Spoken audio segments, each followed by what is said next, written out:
All right, in this video, I want to share with you the simple method that I've been using over the last 6 months to gain over 100,000 followers and 20 million views. And nobody is talking about this, which is what I find crazy because it is so simple. Content that takes me less than an hour to create on a daily basis with almost no stress, by the way. Creating videos is super stressful sometimes, and I haven't created reels in the last 6 months. Everything has been through carousels, and nobody is talking about this, so I want to talk about it. I want to share the sauce with you so that you can start growing on Instagram too. If you're interested in that, stick around because I'm going to show you. So first off, I want to share with you the results over the last 90 days on my Instagram account, or give or take 90 days.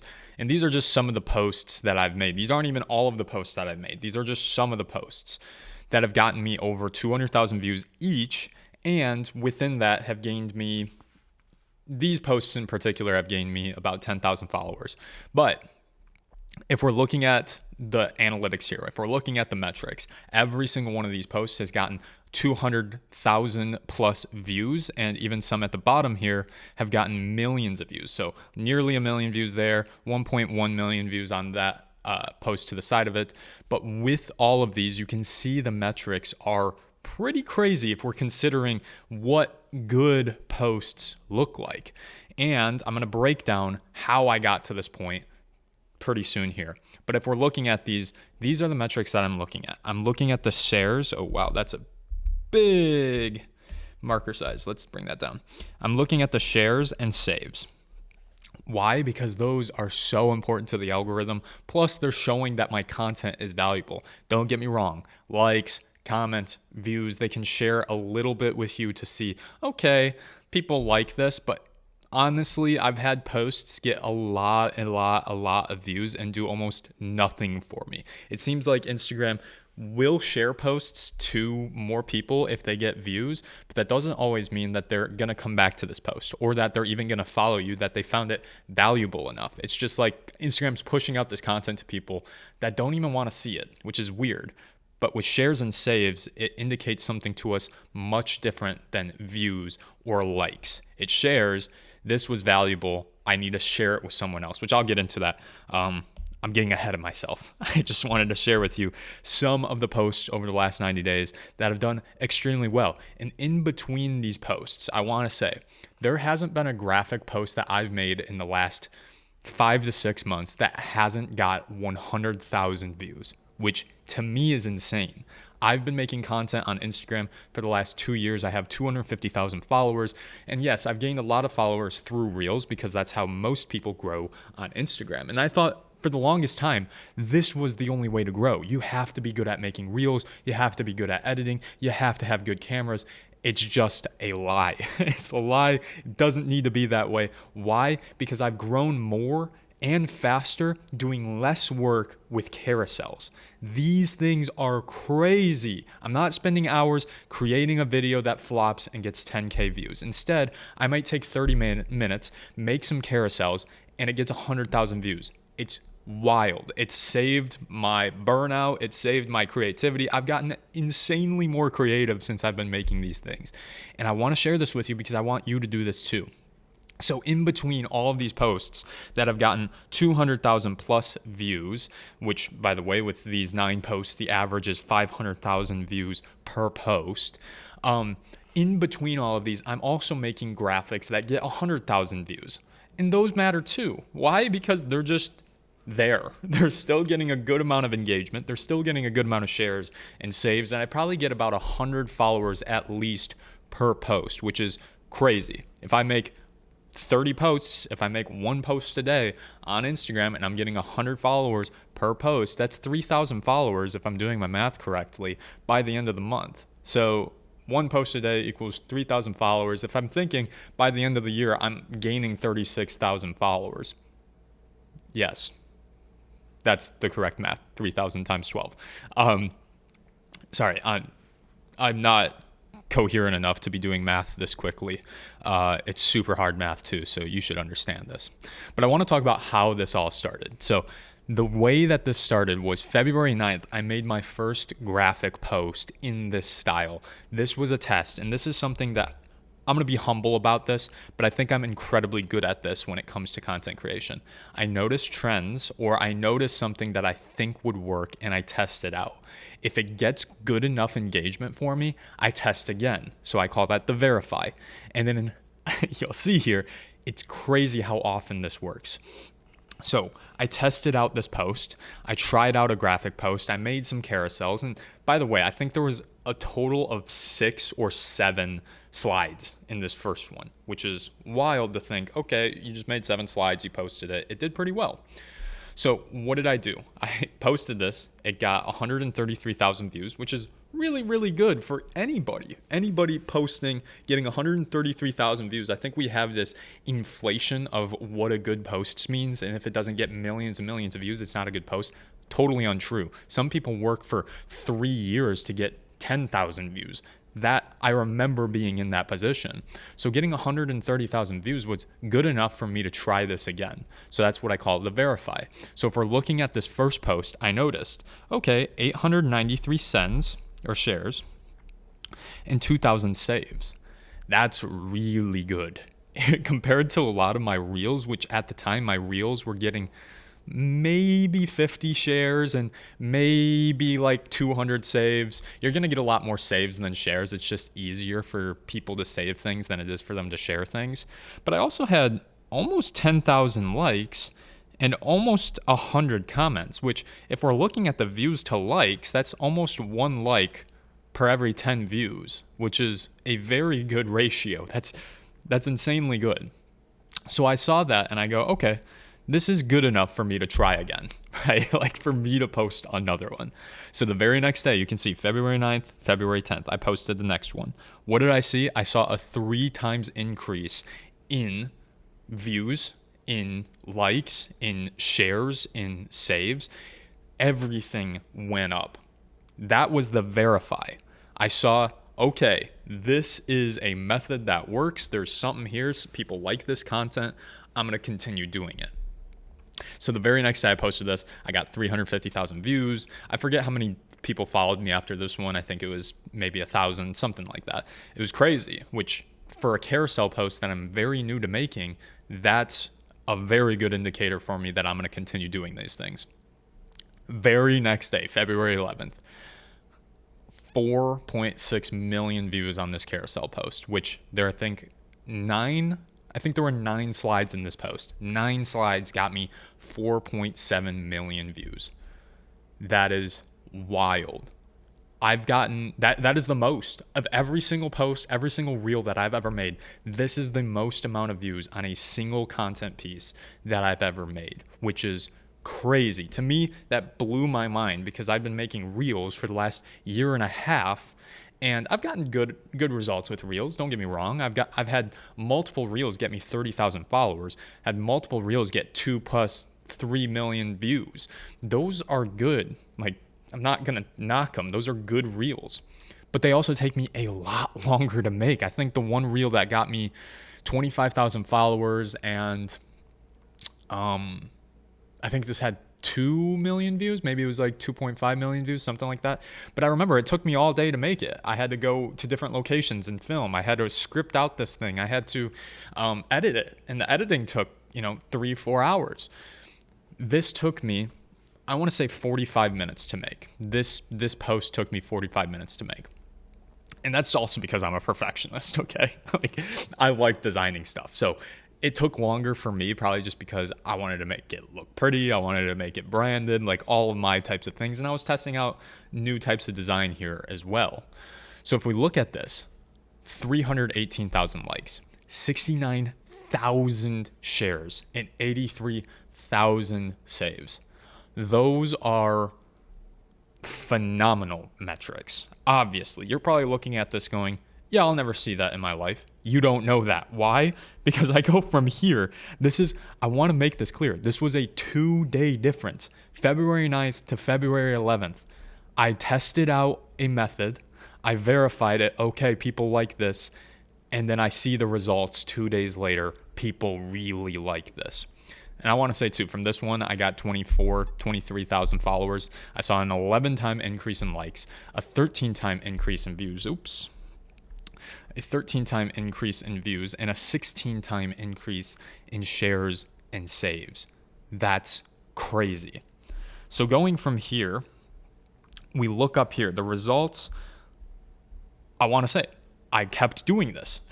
June 4th, I see another million view post. It's got 20,000 saves, which is really, or 20,000 shares and 14,000 saves, which is really crazy to me that this has more shares than saves. If you look down here, it has almost 14,000 more saves than it does shares. But now up here, I'm getting more shares than saves, which is really wild. It's not every time, but a lot of times now people are sharing my posts more than they're saving them, which I have a few hypotheses as to why that's happening.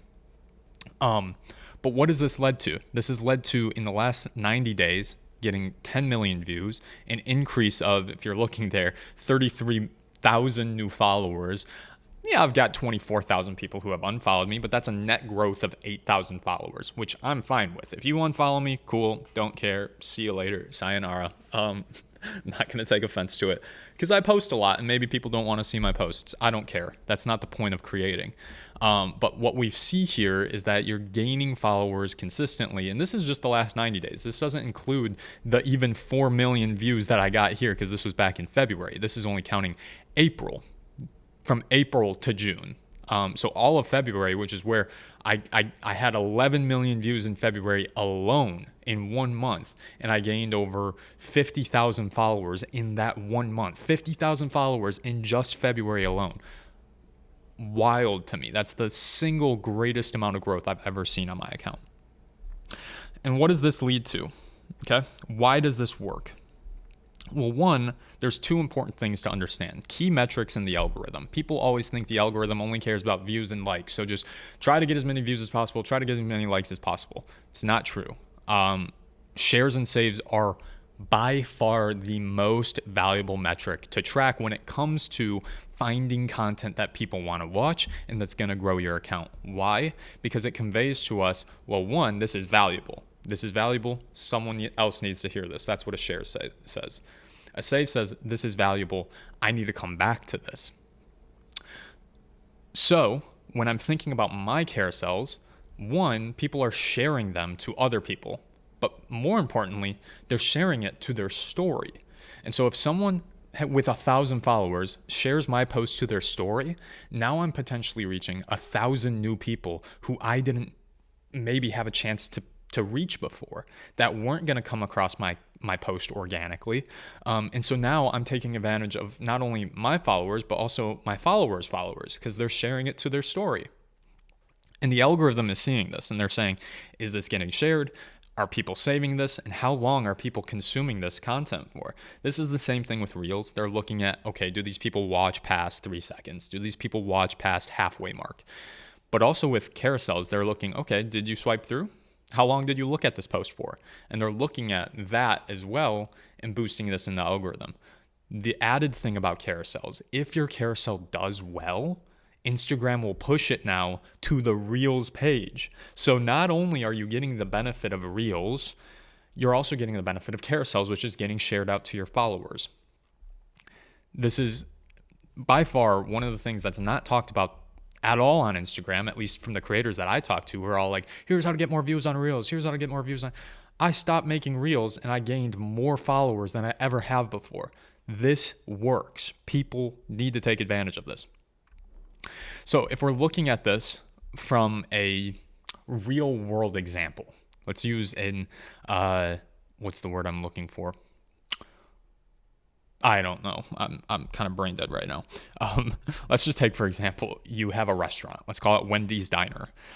And let's say Wendy's Diner gets super popular locally, right? Everyone in town knows it. Maybe towns over know about this and they come to Wendy's Diner. They're eating here because maybe they got a really cool menu. Maybe they have the best pancakes in town and you can get any toppings that you want on these pancakes.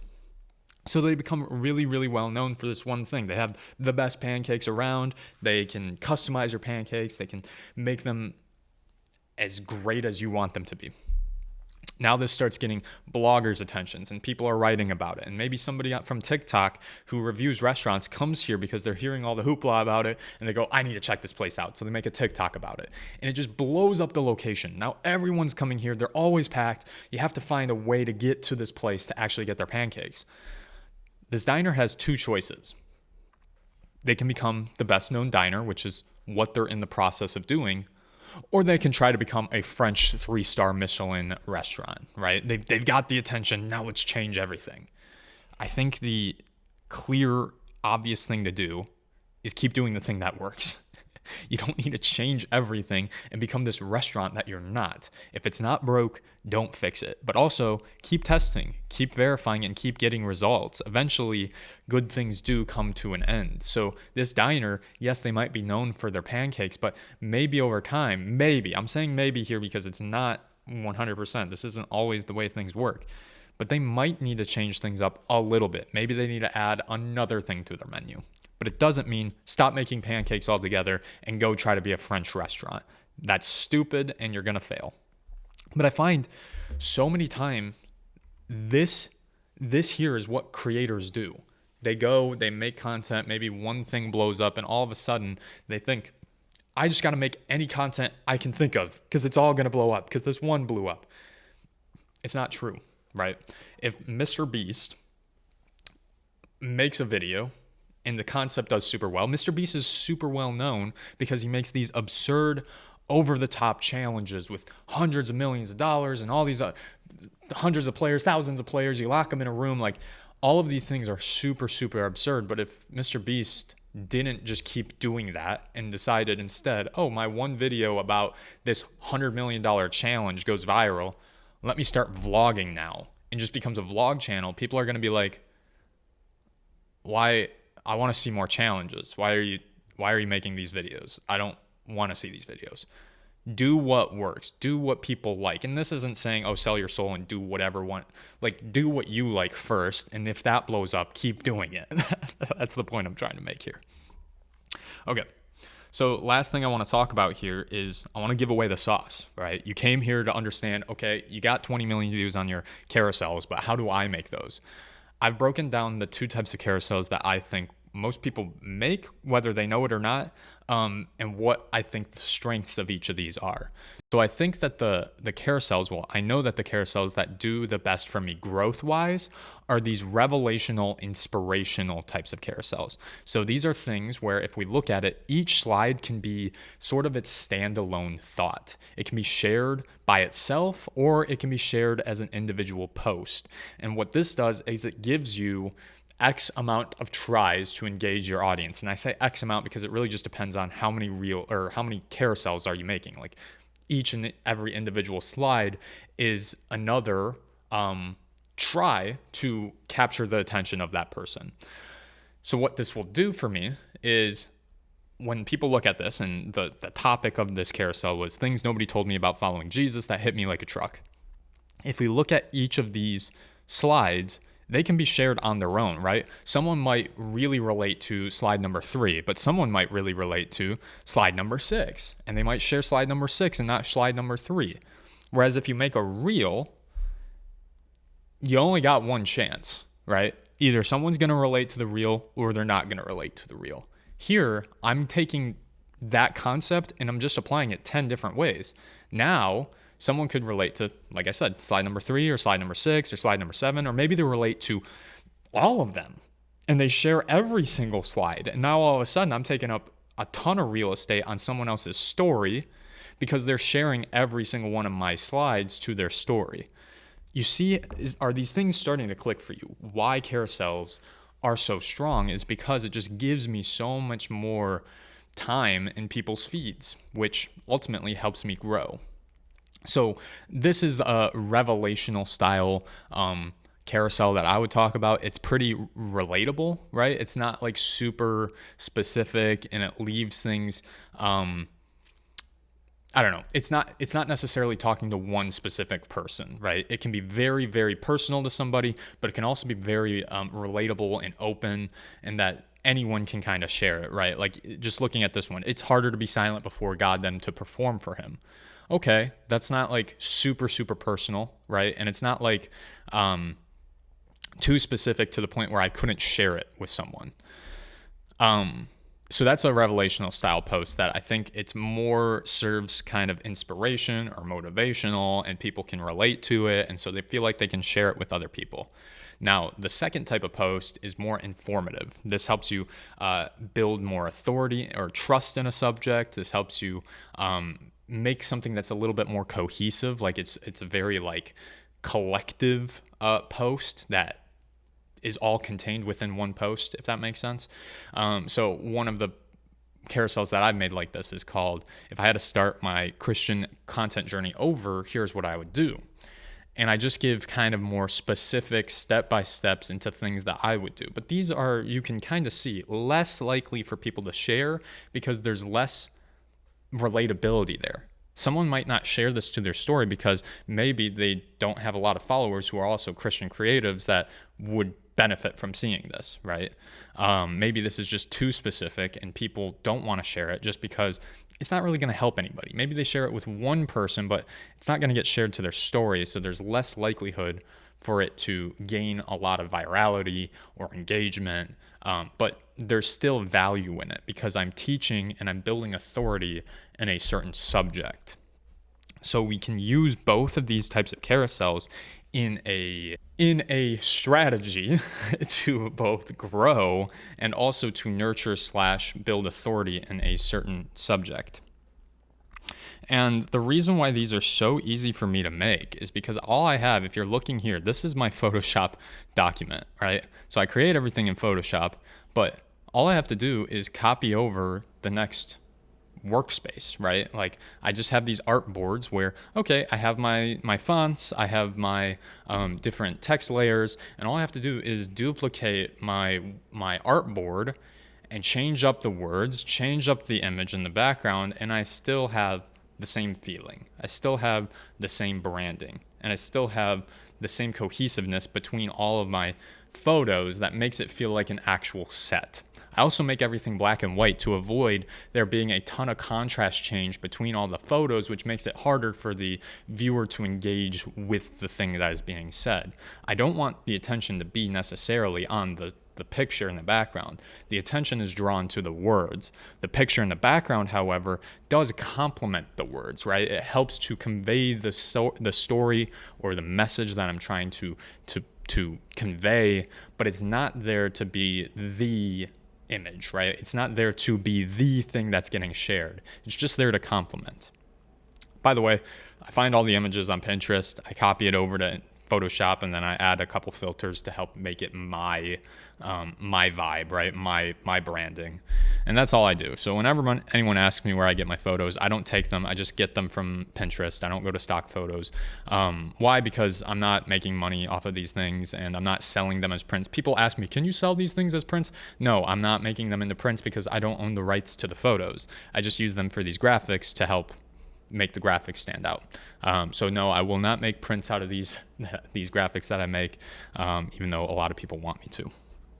And last but not least, if you're trying to learn how to grow on Instagram, I do have a small guide. It's super cheap, $17. If you want to learn, I have a faith-based growth guide. I also have in that growth guide, Creative Carousel Mastery. I go through how I make all my carousels, the thought process behind it.